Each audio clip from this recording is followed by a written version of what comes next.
wake that ass up. Early in the morning. The Breakfast Club. We are the Breakfast Club. Let's get in some front page news. Usually they have the sports in front of me, not this morning, so I know that the Timberwolves beat the Lakers last night, 116-113. Timberwolves lead the series 3-1. The Celtics beat the Magic. It's a wrap for them Lakers. Just need y'all to know that, okay? What y'all knew LeBron James and Luka Doncic wasn't going, they can't win things by themselves. It's just them two. Other than that, that's not a deep team at all. Yeah, the Pistons lost to the Knicks last night, 94-93. So the Knicks, of course, lead the series 3-1, and the Celtics lead the series 3-1. They beat the Magic 107-98. All right, what we got, Morgan? Welcome back. Thank you. Well, first, let me just say thanks to Bree and Mimi for holding it down, and let's get into it. First up on the front page, Congress is back in session today, y'all, on Capitol Hill in Washington, D.C., after a 2-week recess. So yesterday on Sunday, Congressman Hakeem Jeffries of New York, he is a Democrat, and Senator Cory Booker of New Jersey, they spent some time on the steps of the U.S. Capitol doing a live stream. They called it a sit-down protest and discussion on what House Minority Leader Jeffries claims is the dangerous situation we confront in America. Now, they spoke about the impact of the forthcoming GOP spending bill. Let's take a listen to House Minority Leader Hakeem Jeffries' comments. This is a time to choose, and we're either going to choose the side of the American people, or we're going to choose this cruel budget that Republicans are trying to jam down the throats of the American people that would effectively take away health care potentially for tens of millions of Americans, children and seniors and families and people with disabilities and veterans and others, take away food from the mouths of children, undermine, the ability of people to survive who've worked hard their entire lives, all in service of a massive tax cut for their billionaire donors. So Senator Booker, he talked about the GOP spending bill as well. In fact, in a post on X, he said congressional Republicans are preparing to gut Medicaid and essential services to give the ultra wealthy a tax cut. He was also on the steps yesterday of the U.S. Capitol. Let's take a listen to his comments. We believe presents one of the greatest moral threats to our country that we've seen in terms of what it will do to providing food for the hungry, care for the elderly, services for the disabled, health care for the sick, and more. And also, happy belated birthday to Cory Booker. He spent his birthday doing that. So speaking of marking occasions, President Trump prepares to mark 100 days back in office this week, which is set to come tomorrow on Tuesday, April 29th. Now, this all comes as recent national polls indicate the president is not having the sweeping support that he may think he has.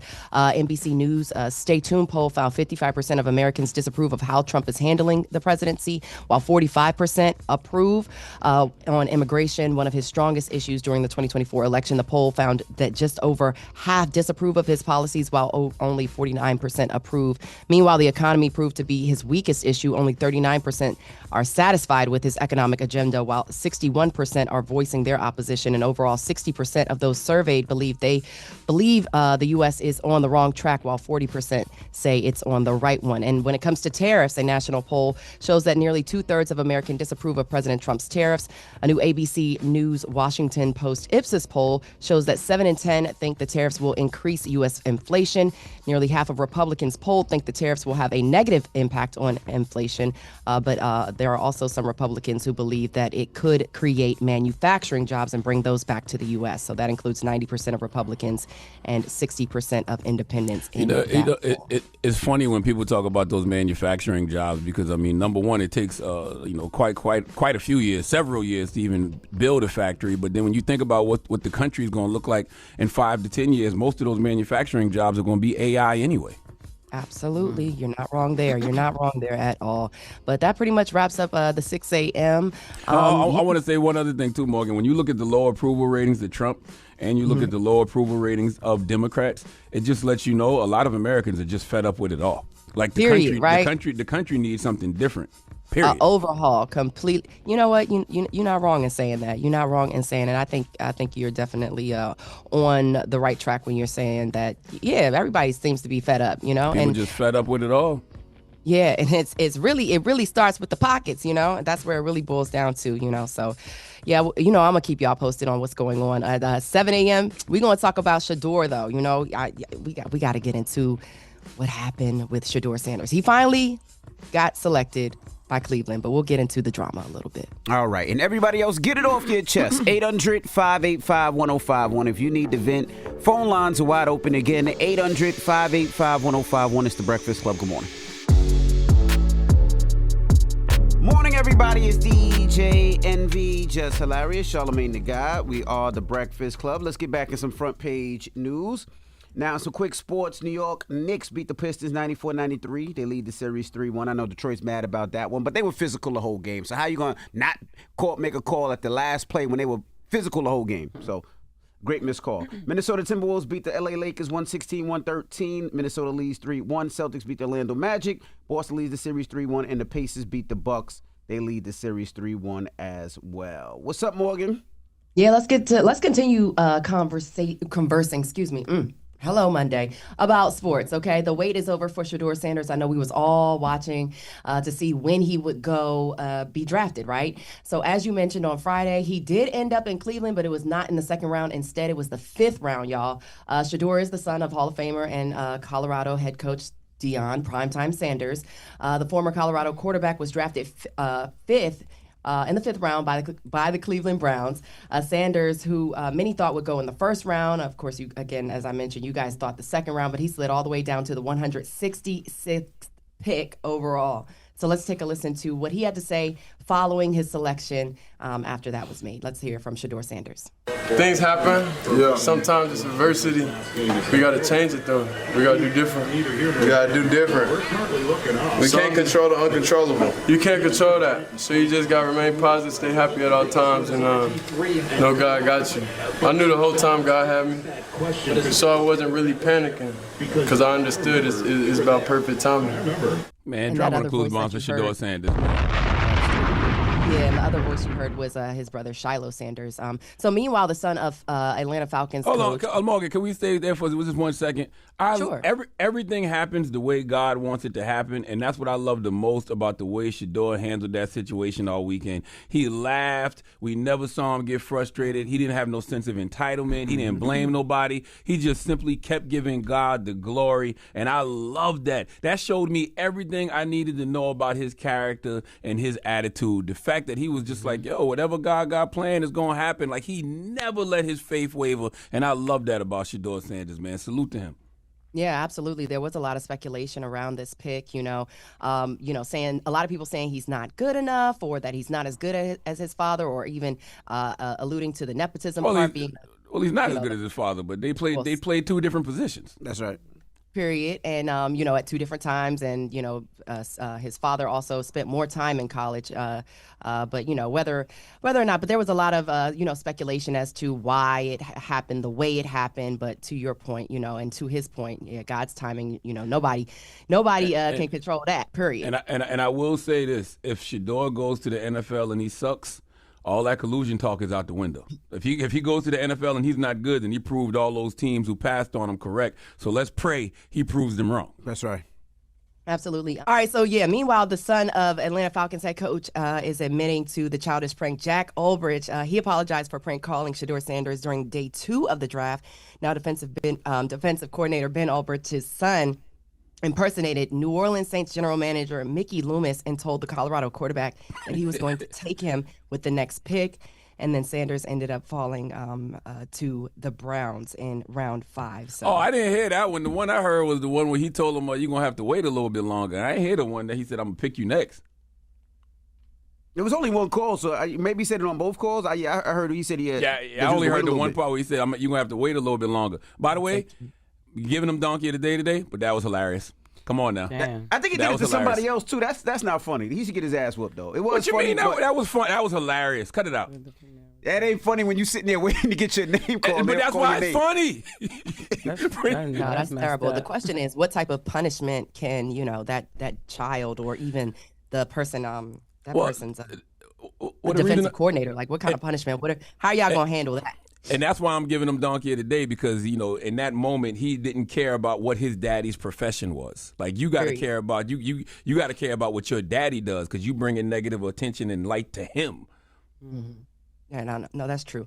All right, y'all, let's switch gears. Also on Saturday. Well, you ain't talking about Shiloh? You ain't talking about the other son, the other brother? What you mean? He got drafted to the Buccaneers. Well, he didn't get drafted. He got signed as an undrafted free agent. Well, yeah, he got signed to the Buccaneers. That's pretty dope. Right, well, okay. Congratulations to the Sanders boys. All right, y'all. All right. So also switching gears, also on Saturday, Pope Francis was laid to rest following a funeral at St. Peter's Square in Vatican City. The funeral procession traveled from Rome's Basilica to St. Mary Major, and hundreds of thousands lined the route on Saturday. Now, Francis did not want a lavish burial. That was the normal tradition for previous popes. Instead, he traveled in an open-air hearse-style truck. His wish was also to be buried at St. Mary Major, which is outside of the Vatican, and he's not going to be laid to rest in that crypt where most of the popes are at St. Peter's Basilica, like his predecessors were. In fact, cardinals are also beginning the process of selecting a new pope. They are preparing to have these closed-door meetings called a conclave in the Sistine Chapel, and to be elected pope, a candidate needs 2/3 majority of the votes. Now, ballots will be burned daily, and I told you guys about the smoke signals. Black smoke means that a failed election, and white smoke means that there is a successful one. So we'll continue to watch that and see what happens and how that develops over in Vatican City. Now, also switching gears, a Louisiana judge says a 2-year-old U.S. citizen has been deported with no due process. On Friday, a toddler was sent to Honduras with her mother, who had been deported. Now, it is important to note that the mother does not have legal status in the United States. So Judge Terry Daughtry, who was appointed by President Trump, ordered a hearing to be held next month on the issue. Now, he says the hearing is in the interest of dispelling our strong suspicion that the government just deported a U.S. citizen with no meaningful process. So it's also being reported that 3 children, and as I mentioned, the 2-year-old, have allegedly been deported to Honduras illegally. The 2-year-old, as I mentioned before, and then there's a 4-year-old and a 7-year-old with another mother. Now, that mother also did not have legal status, and the 4-year-old is actually being treated for cancer. So that's absolutely horrible that, that would happen in the midst of treatment. Now, on CNN State of the Union, Senate Minority Leader Chuck Schumer slammed President Trump following those allegations, saying the administration is violating the rule of law, and Americans are not happy about it. Let's take a listen to Senator Schumer. This is not the only instance. There are reportedly other instances where U.S. citizen children were deported without any due process. Due process is a hallmark of what our country is all about, rule of law, and ICE and Trump seem to break it in every single way. Right now, President Trump is violating rule of law in every way, and we're fighting him every single day. So, Schumer was also asked about the possibility of impeaching Trump, but he said it's too soon to decide, also noting that, the Dems do not control the Senate or the House, so that would not be, and what's an impeachment going to do? Right, exactly. This will be his 3rd time getting impeached. What's that going to do? But you know what, Morgan? I did not know until you said it about the 2-year-old. I mean, I knew about the 2-year-old getting deported, but all the news reports just kept saying that a 2-year-old got deported. I didn't know that the mother had got deported because she wasn't a citizen. I mean, I didn't know that. That's going to be a big thing. This is probably going to be one of those. What do you call the first case, the precedent case? And what's going to probably be a long-standing situation for a lot of migrants. So it's something to watch. And let me just wrap things up with my people, journalists. The Nerd Prom happened over the weekend as well, also known as the White House Correspondents Association dinner. That took place on Saturday. Now, White House Correspondents Association President Eugene Daniels, he hosted the event, which was, this was a new type of event in a sense, or a new format per se. And he praised the hard work of journalists over the last year, emphasizing the importance of free press. Now, this was like I said, a new format. President Trump was not there, and there was no headlining comedian, saying that this year's event instead will focused on the excellence in reporting. Let's take a listen to Eugene Daniels' comments. Everyone in this room can and should stand in the breach. Everyone can and should push for what we know is right. Everyone can and should stand up against government interference in a free press. We care deeply about accuracy and take seriously the heavy responsibility of being stewards of the public's trust. What we are not is the opposition. What we are not is the enemy of the people, and what we are not is the enemy of the state. And if I may add, Eugene, what we are not is fake news, okay? So so journalists took the stage to accept several awards in the first part of the program, one of those being ABC's Rachel Scott. She received an award for excellence under deadline pressure for her coverage of the attempted assassinations of President Trump. And then, of course, there were other journalists who took home awards as well. Now, usually, White House Correspondents' Dinner tends to be something where it becomes like a roast towards presidents or, things that have happened over the course of the news cycle. Have you guys, are you tapped into what's going on with this at all? No, not too much. No. Okay.